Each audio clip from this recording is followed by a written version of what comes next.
Saya tekankan di sini adanya topik efficient shipping on clean ocean, yaitu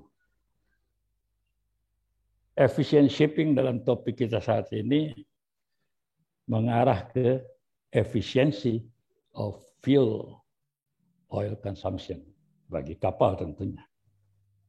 Nah, sebagai para pelaut, saya lihat ada rekan-rekan kapten di sini, jadi untuk urusan fuel oil itu lebih banyak ditangani oleh para engineer.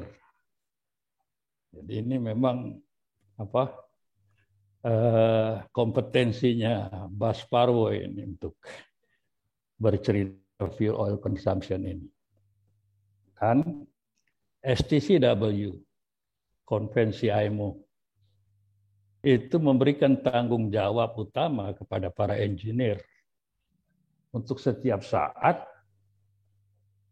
menghadapi kapalnya dalam rangka keselamatan dan mengoperasikan secara efisien permesiniannya. Bahasa lainnya atau bahasa narasumber kita, Bas Parwo, watchkeeping and maintenance itu merupakan tanggung jawab utama dari para engineer. Tentu hal ini bukan hanya bagi engineer di kapal. Bagi para pemilik kapal, perusahaan pelayaran pun tidak terlepas dari tanggung jawab ini. Nah, itu sungguh tepat kalau kita mendapatkan pencerahan mengenai bagaimana sih efisiennya penggunaan fuel oil consumption. Kami di Sekolah Tinggi Ilmu Maritim AMI, khusus para pelaut, program studi baik nautika maupun teknika, sudah terikat dengan kurikulum yang diatur oleh STCW. Jumlah SKS-nya sudah ada ditetapkan, yang diterapkan juga oleh Direktorat Jenderal Perhubungan Laut. Dari jumlah SKS yang diberikan itu aja, waktunya kita untuk memberikan perkuliahan sudah sangat padat. Masih ditambah lagi dengan muatan nasional. Kita harus mendapatkan pelajaran bahasa Indonesia, bahasa Inggris. Jadi begitu padat. Nah, dengan demikian, tentu ada hal-hal yang tidak mendapatkan tempat di dalam perkuliahan. Nah, hal inilah yang saya bilang yang belum mendapatkan tempat di masa pembelajaran bagi khususnya taruna-taruni teknika. Ini merupakan kesempatan baik. Hal-hal yang tidak dapatkan di kelas harus ditambah melalui webinar-webinar ini. Apalagi kita mendengarkan tadi Pak Adi dari Avitera bahwa webinar ini bukan hanya sampai di sini, akan berjalan terus. Jadi saya kira bagi kita, khususnya para pelaut, cukup berterima kasih dengan adanya rencana-rencana ke depan yang akan memberikan juga pencerahan-pencerahan bagi para pelaut kita.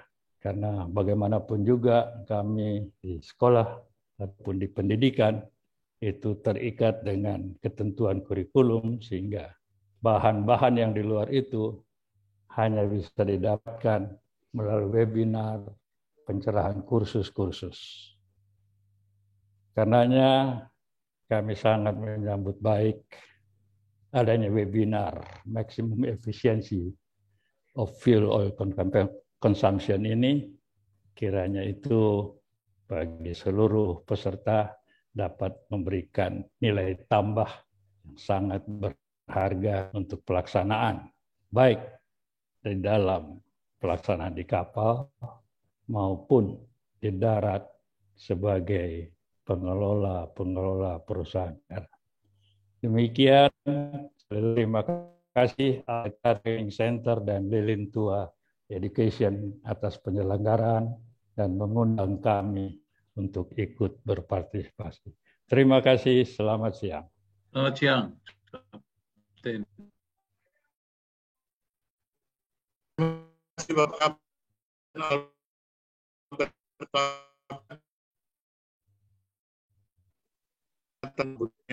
itu kami lanjutkan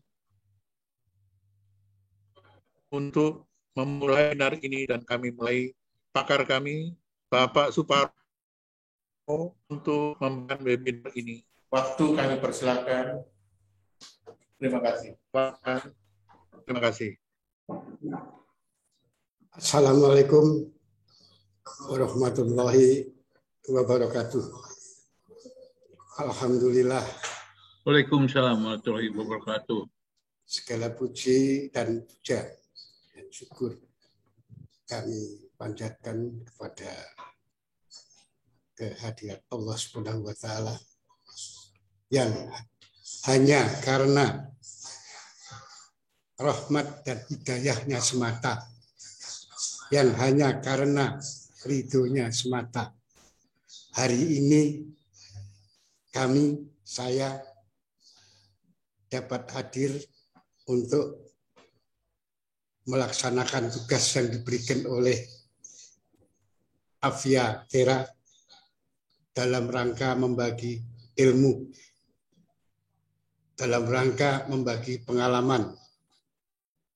Dan tak lupa juga saya ucapkan terima kasih kepada Kapten Charles selaku Direktur Utama PT Aviatera yang kebetulan hari ini beliau tidak hadir karena ada sesuatu yang tidak bisa ditinggalkan.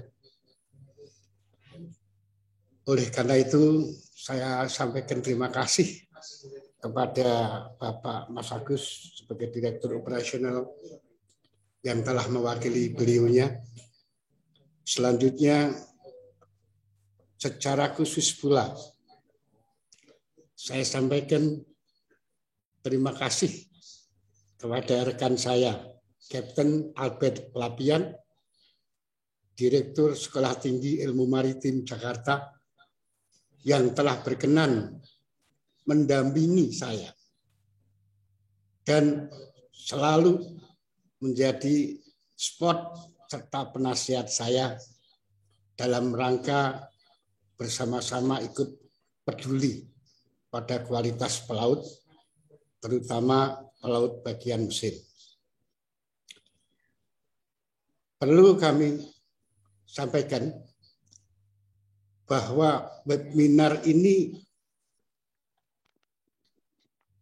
kami tujukan lebih cenderung kepada para kadet atau taruna, baik dari SMK Pelayaran dan Penangkap Ikan, maupun para kadet atau taruna-taruni dari perguruan tinggi seperti akademi, politeknik, dan sekolah tinggi. Selanjutnya, materi ini juga sangat penting diketahui oleh para instruktur di klub pelayaran dalam rangka menanamkan jiwa efisiensi selama mereka menjalankan tugasnya di laut. Dan juga kepada para pengusaha pengguna SDM pelaut yang merupakan rekan feedback kami. Karena dengan feedback yang diberikan oleh para pengusaha, sebenarnya kami bisa mengetahui apa-apa yang harus saya programkan bersama Aviatera dalam menyusun program-program webinar selanjutnya. Juga tidak kalah pentingnya kepada para masyarakat umum yang ingin menambah wawasan tentang permesinan kapal. Sebagai operator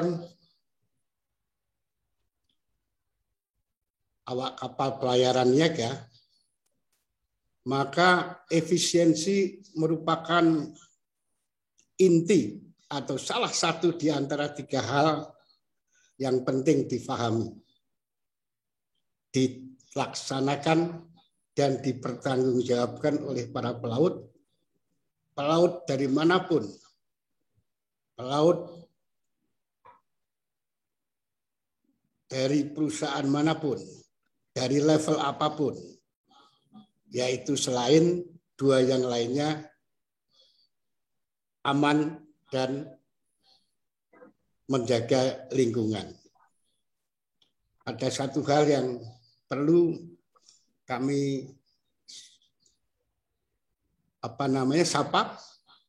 Saya mohon izin untuk menyapa salah satu rekan saya di Semarang, yaitu Dr. Sri Tutik Rahayu, Direktur Politeknik Maritim Negeri Indonesia. Beliau adalah Sri Kandinya pelaut-pelaut muda yang dengan tekad dan kenyataannya bisa membuktikan anak-anak dari Polimarin sudah bisa berpraktek di perusahaan-perusahaan di luar negeri, terutama di Jerman. Untuk memperjelas paparan kami, perkenankan saya menyajikan paparan ini melalui slide-slide saya. Ya wis to, pindahan. Mau sampeyan setuju. Iya. Sebagaimana tadi Kapten Albert Lapian sudah mendahului atau menjelaskan tentang hal-hal yang perlu difahami dan perlu dilaksanakan oleh para pelaut dari segala level, yaitu menjalankan kapal dari satu pelabuhan ke pelabuhan berikutnya, from one port to the destination port, secara aman, efisien, dan sesuai dengan permintaan masyarakat internasional. Pelaut dituntut tetap menjaga lingkungan dari pencemaran. Aman dalam hal ini adalah aman dari keadaan darurat, apakah itu kebakaran, apakah itu kebocoran, apakah itu tumpahan minyak, dan sebagainya. Sementara efisien dalam pemakaian bahan bakar, efisien dalam pemakaian minyak lumas, efisien dalam pemakaian air tawar, dan juga efisien dalam penggunaan dana operasional. Efisien inilah yang nantinya menjadi pokok bahasan di dalam webinar ini. Selanjutnya kita juga dituntut adanya kewajiban menjaga lingkungan tetap bersih dari pencemaran yang dilakukan atau yang disebabkan oleh kapal. Ya. Efisien, kalau kita bicara efisien, berarti efisien terhadap pembandingnya.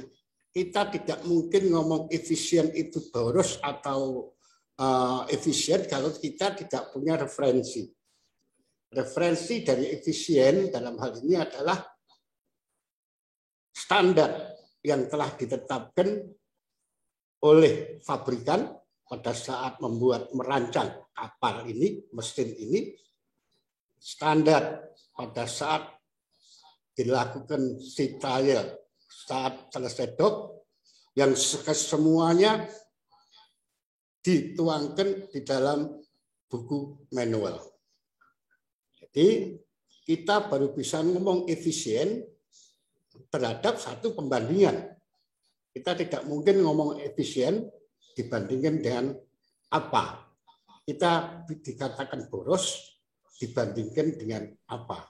Referensinya adalah data yang telah ditetapkan. Oleh karena itu benar, kalau ada masinis, ada pertanyaan, kok perusahaan ngasih standar, ngasih patokan harus segini, ya memang itu. Karena berdasarkan itu kita bisa disebut melaksanakan tugas kita secara efisien atau tidak. Sebagaimana tadi disampaikan oleh Kapten Albert Lapian, bahwa dalam hal efisien ini kita dibatasi, tidak menyinggung masalah efisien di minyak lumas, tidak menyinggung efisien di air tawar, tapi kita dibatasi atau membatasi efisien di dalam pemakaian bahan bakar. Kalau kita ngomong efisien terhadap bahan bakar, sebenarnya tidak lain adalah akibat atau dampak dari suatu hasil pembakaran dalam silinder. Kalau itu kita ngomong diesel, berarti kualitas pembakaran di silinder. Apakah itu untuk mesin 4 tak, apakah itu mesin 2 tak. Efisien di dalam pemakaian bahan bakar di ketel, ya efisien terhadap pemakaian ketel dibandingkan dengan masukan bahan bakar dan udara dibandingkan dengan hasil uap yang dihasilkan. Ya, kalau kita ngomong ini semuanya, ngomong pembakaran ini semuanya, sebenarnya tidak lepas dari pembakaran sempurna. Apa itu pembakaran sempurna? Pembakaran sempurna pada hakikatnya, sebagaimana semua sudah pernah mengenal BST, Basic Safety Training, di salah satu materi Basic Safety Training adalah pemadaman kebakaran. Di situ kita ketemu pertama kali barangkali segitiga api. Banyak orang menganggap segitiga api itu sepele. Padahal dari segitiga api itulah sebenarnya modal dasar dari setiap engineer untuk memecahkan permasalahan mesin diesel. Kalau kita ngomong mesin diesel, memecahkan permasalahan pembakaran di ketel, kalau itu ketel, atau mungkin di darat, di peleburan, di tanur, dan sebagainya, kita tidak lepas dari segitiga api ini. Dari segitiga api ini kita akan kenal dengan unsur udara. Dari udara ini yang kita harapkan adalah O2-nya. Sebab udara itu mengandung beberapa unsur gas. Salah satu diantaranya O2. O2 inilah yang kita butuhkan di dalam peristiwa pembakaran. Sementara di udara bebas kita yang ada saat ini, kita cuma punya 21% kandungan O2. Oleh sebab itu, dari kenyataan dan dari pengalaman dan dari hitungan, 21% O2 dari udara ini tidak mencukupi untuk suatu kebutuhan pembakaran sempurna. Ini baru ngomong O2-nya. Dari ngomong udaranya. Selanjutnya dari sisi bahan bakar. Dari sisi bahan bakar itu tergantung dari kualitas bahan bakarnya. Itu pertama. Yang kedua, tergantung dari kinerja tiap-tiap komponen dalam sistem bahan bakar. Mulai dari penerimaan pada saat bengker, dari luar, apakah dari tongkang, apakah dari darat, masuk ke double bottom, kemudian ke saringan, kemudian ke pompa transfer, kemudian ke tangki harian dan sebagainya. Ini semua komponen harus benar-benar berjalan berfungsi dengan baik sampai dengan ke pengabut. Jadi kalau kita ngomong bahan bakar bukan hanya kualitas bahan bakarnya tok, bukan kualitas pengabutnya tok, tapi dimulai dari awal sampai akhir yang nanti akan kita sebutkan berikutnya. Kemudian unsur yang ketiga adalah pemantik. Supaya dua unsur itu bisa terbakar, yaitu adanya suhu atau panas. Di mesin diesel, khusus di mesin diesel, panas itu dihasilkan oleh adanya peristiwa kompresi. Kompresi dari udara yang dipakai dengan kompresi yang benar, maka akan menimbulkan kenaikan suhu. Di mana pada suatu titik tertentu, suhu tersebut sudah mampu membakar campuran O2 dengan bahan bakar secara serentak. Tidak ada yang ketinggalan. Secara serentak inilah yang menimbulkan, yang mengakibatkan, yang menghasilkan pembakaran sempurna, dan dari pembakaran sempurna itulah kita mendapatkan tenaga optimalnya. Jadi tenaga optimal bisa dihasilkan kalau kita bisa memelihara, kita bisa menyelenggarakan pembakaran sempurna. Oleh karena itu, sesuai dengan judul ini, kami mengajak Anda, efisiensi akan didapat apabila kita mengupayakan. Bukan karena kita bisa ngitung, hanya ngitung tok. Ngitung itu benar, harus tahu. Tapi tidak hanya hitungan itu, tapi bagaimana supaya hasil hitungan itu dinyatakan efektif dan efisien. Jangan sampai hasil hitungan itu dinyatakan sebagai pemakaian yang boros. Oke, kembali. Tiap unsur mempunyai kualitas. Kualitas inilah yang kita upayakan untuk tetap berkualitas sehingga menghasilkan pembakaran yang sempurna. Pembakaran sempurna itu adalah, saya ulangin, pembakaran di mana sejumlah O2 mampu mengikat seluruh bahan bakar yang ditabutkan sehingga terjadi pembakaran serentak. Tidak ada pembakaran susulan yang berakibat diantaranya kenaikan suhu gas buang, diantaranya terjadinya emisi, diantaranya terjadinya blue bayi dan sebagainya. Nanti kita akan bahas di belakang tentang akibat-akibat ini tadi.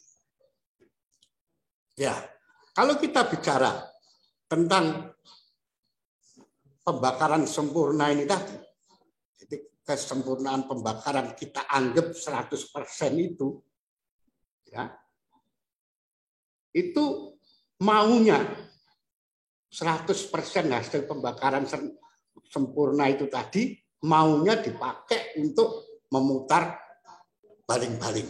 Kalau itu mesin induk. Atau dipakai untuk memutar generator. Hal itu motor gantung. Maunya. Tapi hal itu tidak mungkin terjadi. Nilai 100%-nya 3 unsur tadi pun tergantung dari jenis bahan bakar dan kualitasnya. Tergantung dari kualitas oksigennya dan udaranya. Tergantung dari satu hal lagi adalah maintenance-nya. 100% itu bisa gemuk, bisa kurus. Gemuk dan kurusnya itu bisa kita lihat kalau nanti kita bisa mengambil diagram indikator. Di sana akan kita lihat 2 macam diagram, yaitu diagram PV dan diagram pembakaran. Ya, 100% ini tidak bisa atau tidak mungkin dipakai untuk muter baling-baling.